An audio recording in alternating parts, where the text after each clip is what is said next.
আধা ঘন্টার পরে রিপোর্ট আসছে খয়ে তাহলে কইছে পজিটিভ।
এমনি তো আগে জ্বর আসলো, আর সকালে টেস্ট করছি, টেস্ট করার সময় হিমোগ্লোবিন ব্লাড টেস্টে আচ্ছা হিমোগ্লোবিন কম আছে, আর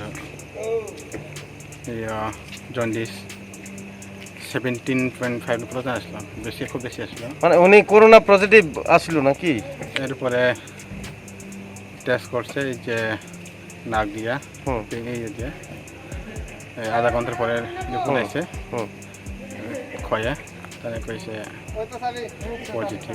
পজিটিভ। কি করতেন উনি? উনি এমনি বাড়িতে কাজ করি। বয়সটা কেমন? 38 বছর। ছেলে মেয়ে কয়জন? ছেলে 2জন। ওনার পরিবারের সদস্য যারা আছে সবাই কি কোয়ারেন্টাইনে নিছে? না, কোয়ারেন্টাইনে নিছে না। আমরা তো আজকে জানছি যে কোভিড-19 হয়েছে। আর আমাদের এলাকার মধ্যে তো মোটামুটি এটাই ফার্স্ট। ডিস্ট্রিক্ট অনেক জায়গায় হয়েছে, কিন্তু আমাদের ডিস্ট্রিক্টের মধ্যে এটাই ফার্স্ট গেছে। সেই এলাকার কি পরিস্থিতি আছে এই খবরটা শুননা? অনেকে তো ফোন করছে কিন্তু হয়েছে এরকম কেমন হয়েছে, তারা তো বাইরেও যায় না, শুধু খেতে কাজ করে, এরকম সন্দেহ হয়েছে আর কি কেমন এরকম হয়েছে। তারা তো এই মাসের মধ্যে তো মানে বাড়ির সামনে কেউ কোয়ারেন্টাইন নাই, এরকম পজিটিভও নাই, বাইরে থেকে এসে কোয়ারেন্টাইন থাকে এরকম। মানে বাইরে গেছিল কি কোনো জায়গাতে? না না, মানে ত্রিপুরাতেই আসলে আতিপাতি বলতে গ্রামে আসছিল, গ্রামের কোনো মানুষ বাইরে গেছিল এরকম?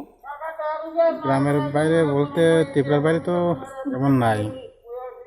আচ্ছা, এই তোমাদের এলাকাতে এরকম কেউ বাইরে টেরে গেছিল যে ভাইরাসটা আসার কোনো কারণ তো দেখছো সেই এলাকাতে?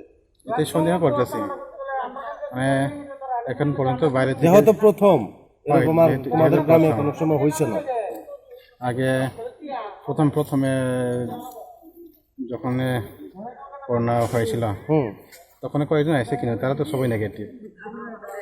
মানে যে মারা গেছে আজকে তানেরই পজিটিভ হয়েছে? হ্যাঁ।